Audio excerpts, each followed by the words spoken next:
Okay, the second part, guys, I got the blade on, and I want to kind of talk a little bit about the blade. So this blade's brand new, and you can see that when they're new, they have a stamp on them. This one's 64 inches by 1/2 by 25 thousandths of an inch thick. Now that's going to wear off, and you won't know what kind of blade or what size blade is on there. So I took a piece of string, taped it here, and I ran the string all the way around to here, cut it off, and I measured it with a tape measure. There's also a formula,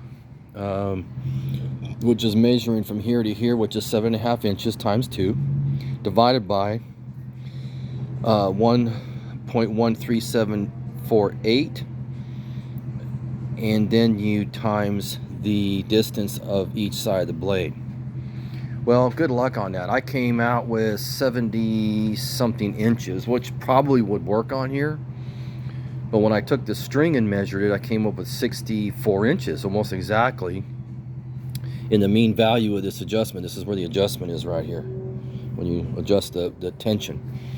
So when I called the blade place in Tennessee, they said that that's a pretty standard blade that fits thousands of machines. 60 to 64 inch, 1/2 inch wide, 0.25 thickness.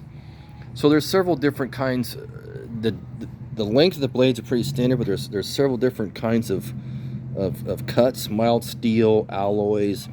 This is a general all-around mild steel blade. You can see the distance on these tines here. This will cut wood, aluminum. You might have to clean if you cut aluminum, because it gets aluminum hot, but I don't cut aluminum much. So it's mild steel and wood. You can cut some wood with it, but generally you're going to get out your saber saw or your circular saw to cut your wood. You're probably not going to use this. So a little bit of just a little background on the blades. Blades are readily available. This blade was about 26 bucks. I bought 3, so I have a backup, and I kept the original blade. And this blue material is what came on the blade when it was shipped, so I just put that on the old blade.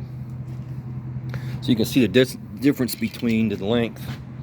So that blue is a difference between what that came off and what's on there.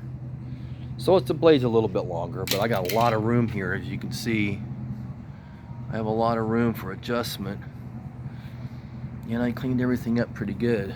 And so that's a little bit about the blade. So I'm going to stop this video. I'll do a number 3 and tell you a little bit about the adjustment.